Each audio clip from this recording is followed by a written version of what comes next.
Nous allons continuer dans la rédaction du CV.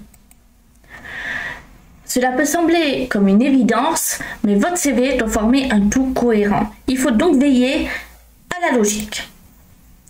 Avant de se mettre à l'écriture, avant même de déterminer le plan, il faut conceptualiser le contenu au regard de l'offre d'emploi qu'on cible.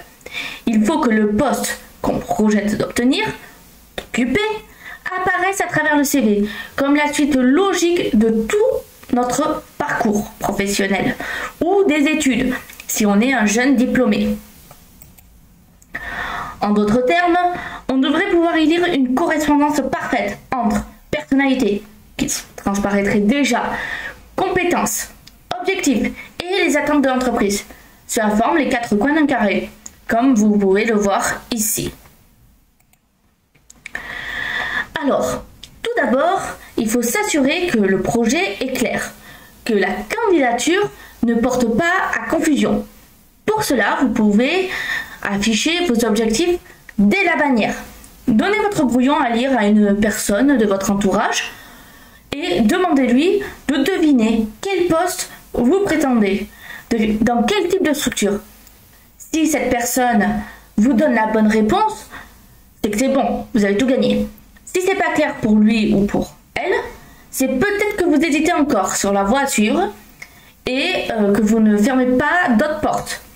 Dites-vous que le recruteur sentira cette hésitation, ce flou que vous avez dans votre esprit, et ira donc vers des volontés plus nettement affichées, plus fortes et donc plus déterminées. Ensuite, assurez-vous que ces objectifs clairement définis sont en adéquation avec l'ensemble de votre formation et que vous ne faites pas le grand écart, comme en danse classique, avec ce que vous avez appris et qu'il ne manque pas d'autres formations pour prétendre à occuper cette fonction. Là aussi, n'hésitez pas à demander des conseils auprès de vos proches, de personnes aussi dans la RH qui travaillent dans ce domaine.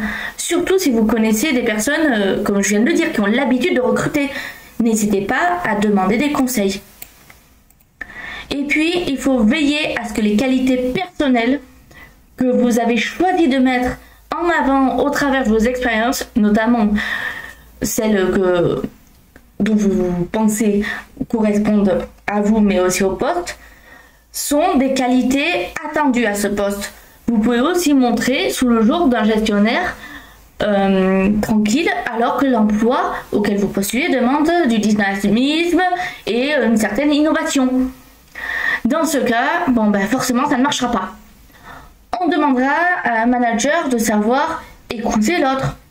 Alors que quelqu'un qui est très sportif doit avant tout écouter son propre corps. Ça va dépendre du poste et de ce que requiert ce dernier comme qualité. L'un ou l'autre partira avec un handicap forcément, en fonction de ce qui est attendu.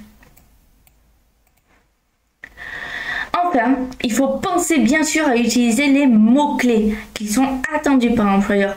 Ceux que vous avez déjà lus dans l'offre d'annonce, mais aussi ceux que l'on attend traditionnellement pour ce type de poste. Des verbes d'action, des compétences requises. Il faut que le CV colle parfaitement au profil.